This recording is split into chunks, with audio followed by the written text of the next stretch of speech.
You see, most people have no idea how the Bible came to be at all.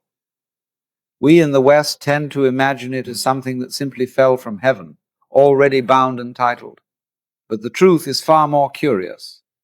It was the church, yes, the early Catholic tradition, that not only preserved the text, but also decided which ones would be included. The writings we now call the New Testament were penned by people within that movement, and they also adopted older Hebrew scriptures, even though at the time of Jesus, the Jewish canon was still unsettled. In fact, the Jewish community didn't finalize what we now call the Old Testament until around 100 AD, during a council at a place called Jamnia. They settled on what belonged, and those texts were eventually compiled into what scholars refer to as the Masoretic text, though the oldest complete copy we possess dates from many centuries later. As for the New Testament, its canon wasn't firmly established until 382 AD, under the auspices of Pope Damasus at the Council of Rome. It was there the Church said, in essence, "Here are the scriptures given to you by our authority and by the living tradition that has flowed through us from the beginning, moved, as we believe, by the Spirit of God." So whether you like it or not, historically speaking, you receive the Bible because the Church said, this is it. And the Church also claims the right to interpret what it means, again, as a community guided by the same Spirit. Now, you can accept that or disregard it. After all, anyone can write a book and claim these words were revealed to me by the divine. You're free to believe that or not. The Hindus hold that the Vedas were spoken by the gods. Muslims are certain the Quran is the direct word of Allah. Buddhists too have their sutras, which they revere not as the word of a god, but as timeless expressions of awakened wisdom. If we are going to argue about this, as to which version of the truth is the correct one, we will always end up in an argument in which the judge and the advocate are the same person. And you wouldn't want that if you were brought into a court of law, would you? Because if I say that, well, thinking it all over, I find that Jesus Christ is the greatest being who ever came onto this earth. By what standards do I judge? There is nobody impartial who can decide between all the religions, because more or less everybody has been, in one way or another, influenced by one of them. I won't deny anybody's right to hold these opinions. You may indeed believe that the Bible is literally true, and that it was actually dictated by God to Moses and the prophets and the apostles. And that may be your opinion, and you are at liberty to hold it. I don't agree with you. I do believe, on the other hand, that there is a sense in which the Bible is divinely inspired. Divine inspiration is a wisdom which it's very difficult to put into words, like mystical experience. That's divine inspiration. And a person who writes out of that experience could be said to be divinely inspired. But since inspiration always comes through a human vehicle, it is liable to be distorted by that vehicle. Now, so therefore, everybody who receives divine inspiration will express it within the limits of what language he knows. I mean language in the sense of what sort of terms are available to you. What kind of religion were you brought up with? Then you had a mystical experience of the type where you suddenly discover that you are one with God. Then you're allowable to get up and say, I'm Jesus Christ. And lots of people do. Well, the culture that we live in just can't allow that. There were only one Jesus Christ, and you don't look like you were Jesus Christ coming back again. Because it's said in the scriptures that when he comes back, there will be no doubt about it. He'll appear in the heavens with legions of angels, and you're not doing that. You're just old Joe does that, we knew years ago. Now you say you're Jesus Christ? Well, he says that when Jesus Christ said he was God, nobody believed him, and you don't believe again. You know, you can't answer that argument. He says it that way because he is trying to express what happened to him in terms of a religious language which is circumscribed by the Holy Bible. He's never read the Upanishads. He's never read the Diamond Sutra. He's never read the Tibetan Book of the Dead, of the Aing or the Leza. But if he had read the Upanishads, he would have had no difficulty, because it says in the Upanishads, we are all incarnations of God. Only they don't mean by the word God. In fact, they don't use that word. They use Brahman. Brahman is not the creator of the world, but the actor of the world in which the Brahman plays a role. Now, my assumption, my opinion is that Jesus of Nazareth was a human being who early in life had a colossal experience of what we call cosmic consciousness.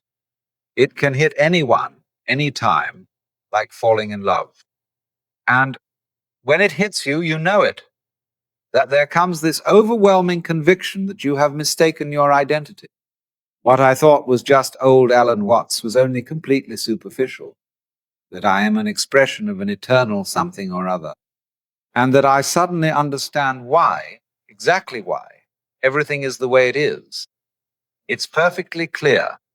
Furthermore, I feel no longer any boundary between what I do and what happens to me. I feel that everything that's going on is my doing, just as my breathing is.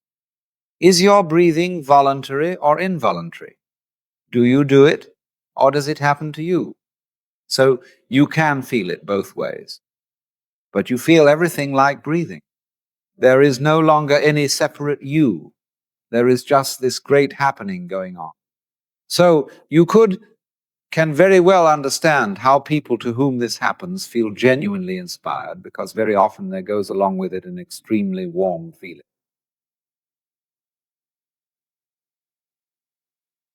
You see, when you look into the eyes of others and truly see, you recognize the divine gazing back, each one playing their part in this immense cosmic performance.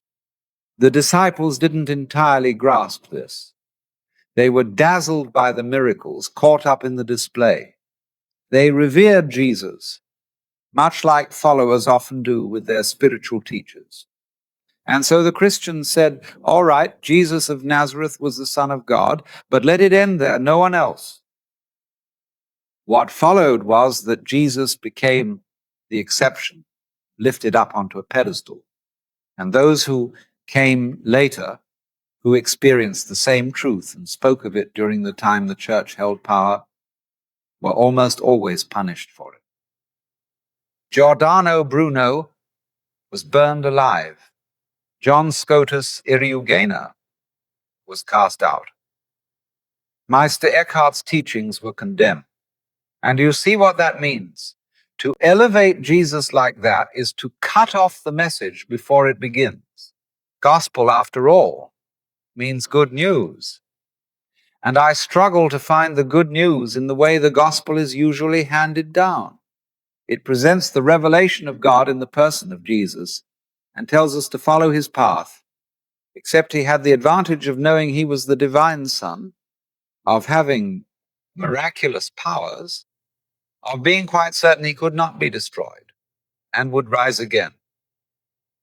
Yet we are asked to bear our own crosses and walk as he did, without any of that assurance. The tradition, Catholic, Protestant, and fundamentalist alike, gives us a Jesus who is a strange figure, born of a virgin, fully aware of his divine origin, able to perform wonders and untouchable by death. And we are meant to emulate him, though we have none of that clarity ourselves. So it becomes, in truth, a religion of the impossible. Christianity turned guilt into a virtue. You can never quite match up. You are always falling short. And the more aware you are of that gap between Christ and yourself, the more virtuous you are made to feel. But the true good news was never that Jesus alone was the Son of God. It was that he came to awaken everyone to the fact that you are too.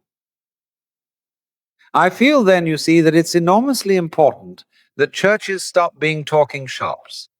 They become centers of contemplation. What is contemplation? Contemp, it's what you do in the temple. You don't come to the temple to chatter, but to be still and know that I am God.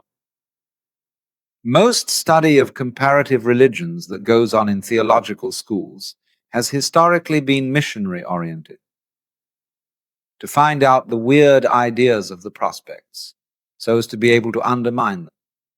Because you see, if you know in the first place that you have the true religion, there really is no point in studying any other one. And you can very quickly find reasons for showing them to be inferior, because that was a foregone conclusion. They had to be. And therefore, all arguments about the respective merits of various religions, especially where Christianity is involved, and often where Judaism is involved, and sometimes Islam too, all of which are essentially imperialistic religions. In all such discussions, the judge and the advocate are usually the same person. Because if, for example, you get into discussions as to whether Buddha was a more profound and spiritual character than Jesus Christ, you arrive at your decision on the basis of a scale of values, which is, of course, Christian. And in this sense, the judge and the advocate are the same. And I really do marvel at this Christian imperialism, because it prevails even among theological liberal. And it reaches its final absurdity in religionless Christianity, the doctrine that there is no God and Jesus Christ is his only Son. Because you see, there's some anxiety here, that even though we don't believe in God anymore, somehow we've still got to be Christians. And obviously, because we have a very curious organization which must be understood the inner meaning of the church as it works, in fact. A society of the saved, you see, necessarily requires outside it a society of the not saved. Because if there is not that contrast, you don't know that you belong to the in-group. And in this way, all social groups with claims to some kind of special status must necessarily create aliens and foreigners. And St. Thomas Aquinas let the cat out of the bag one day when he said that the saints in heaven would occasionally appear over the battlements into hell and praise God for the just punishment visited upon evildoers. Now, as you know, I'm not being very fair and very kind to modern theology, but there is this strange persistence of insisting that our group is the best group. And I feel that there is in there something peculiarly irreligious.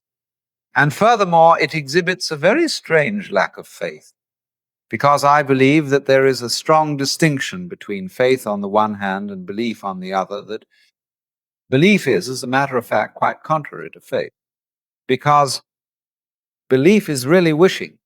It's from the Anglo-Saxon root leaf, to wish. And belief, stated, say, in the Creed, is a fervent hope that the universe will turn out to be thus and so. And in this sense, therefore, belief precludes the possibility of faith, because faith is openness to truth, to reality, whatever it may turn out to be. I want to know the truth. That is the attitude of faith. And therefore, to use ideas about the universe and about God as something to hang on to in the spirit of Rock of Ages cleft for me. You know, hymn imagery is full of rocks. A mighty fortress is our God. In vain the surgery's angry shark, in vain the drifting sand, unharmed upon the eternal rock, the eternal cities dance. And there's something very rigid about a rock. And we are finding our rock getting rather worn out in an age where it becomes more and more obvious that our world is a floating world. It's a world floating in space, where all positions are relative and any point may be regarded as the center. A world which doesn't float on anything, and therefore the religious attitude appropriate to our time is not one of clinging to rocks, but of learning to swim. And you know that if you get in the water and you have nothing to hold on to, and you try to behave as you would on dry land, you will drown. But if, on the other hand, you trust yourself to the water and let go, you will float. And this is exactly the situation of faith. This is surely all implied in the New Testament, When, for example, Jesus began to foretell his own death, his disciples were very disturbed because it is written in our law that the Messiah does not die. And he replied, "Unless a grain of corn fall into the ground and die, it remains isolated and brings forth no fruit, or of it. But if it die, it brings forth much fruit." And on another occasion he said to the disciples, "It is expedient for you that I go away. For if I go not away, the Paraclete, the Holy Spirit, cannot come to you." But we have reversed all this. Jesus, to me, was one of those rare and remarkable individuals who had a particular kind of spiritual experience, which, in terms of Hebrew theology, he found most difficult to express without blasphemy.